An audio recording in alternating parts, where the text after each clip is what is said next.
এলাগী হ'ব জখলাবন্ধা কলিয়াবৰৰ পৰা ৰাঙলুলৈকে নিৰ্মাণ হ'ব বাইপাছ বিক্ষোভ প্ৰতিবাদত উত্তাল কলিয়াবৰ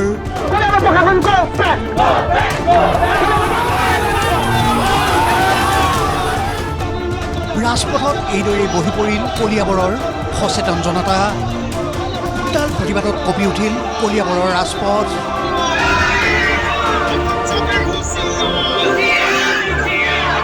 উল্লেখ্য যে ৰাষ্ট্ৰীয় ঘাইপথ প্ৰাধিকৰণে জখলাবন্ধাক এলাগী কৰি কলিয়াবৰৰ পৰা ৰাঙলুলৈকে নিৰ্মাণ কৰিবলগীয়া বাইপাছক লৈ তীব্ৰ অসন্তুষ্টি ব্যক্ত কৰি আহিছিল কলিয়াবৰৰ ৰাইজে 11.5 কিলোমিটাৰ এই বাইপাছ নিৰ্মাণ হ'লে বিপন্ন হ'ব জখলাবন্ধাৰ ভৱিষ্যত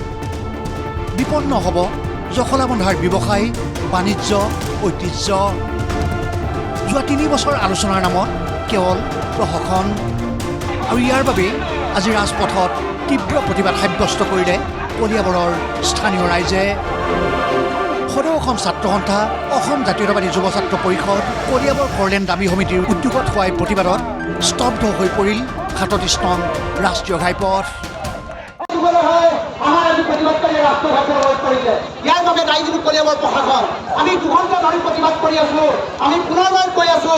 যে আপোনালোকে আমি বিচৰা দাবীখিনি মানি লওক কিন্তু তেওঁলোকে আমাক ঘূৰা আঙুলি দেখালে ঘূৰা আঙুলি দেখাই পেলাই তেওঁলোকে আমাক চেলেঞ্জ কৰিলে আৰু এই তেওঁৰ চেলেঞ্জৰ কলিয়াবৰ ৰাইজৰ কলিয়াবৰ মহিলা শক্তিৰ কলিয়াবৰ দল সংগঠনৰ এয়া প্ৰতিক্ৰিয়া এয়া আমাৰ দাবী মানিবই লাগিব উল্লেখ্য যে কলিয়াবৰৰ জৈৱ বৈচিত্ৰ্য বিনষ্ট কৰি কৃষি ভূমিৰ মাজেৰে লৈ যাব বিচৰা হৈছে এই বাইপাছ পুতি দিয়া হ'ব অসংখ্য জলাশয় দীৰ্ঘ সময় ধৰি এই বাইপাছ নিৰ্মাণৰ বিৰোধিতা কৰি আহিছিল স্থানীয় ৰাইজে তীব্ৰ প্ৰতিবাদৰ পাছতো কাণসাৰ কৰা নাছিল জিলা প্ৰশাসনে অৱশেষত ক্ষোভৰ বহিঃপ্ৰকাশ ঘটিল এনেদৰে কলিয়াবৰৰ ৰাজচক্ৰ কাৰ্যালয় ঘেৰাও কৰি আৰম্ভ হ'ল প্ৰতিবাদ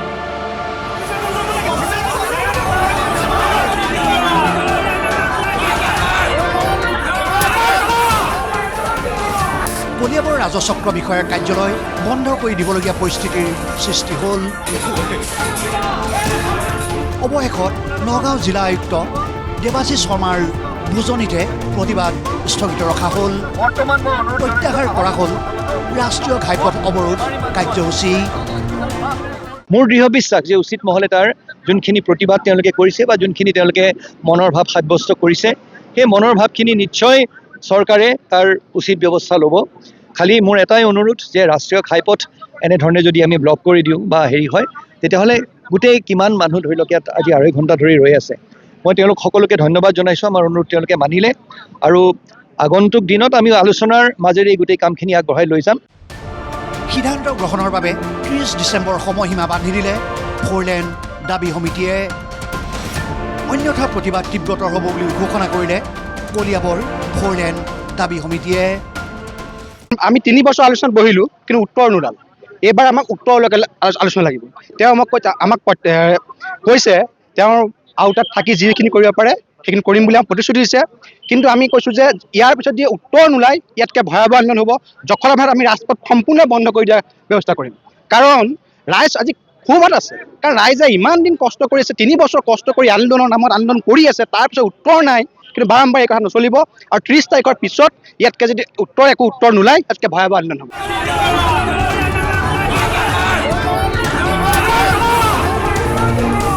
কলিয়াবৰৰ পৰা অমূল্য বৰা ND24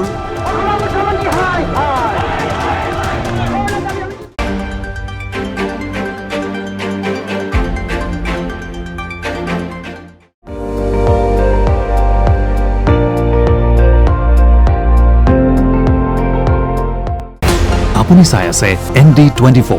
সৰ্বশ্ৰেষ্ঠ নহয় সৰ্বোত্তমৰ দৌৰ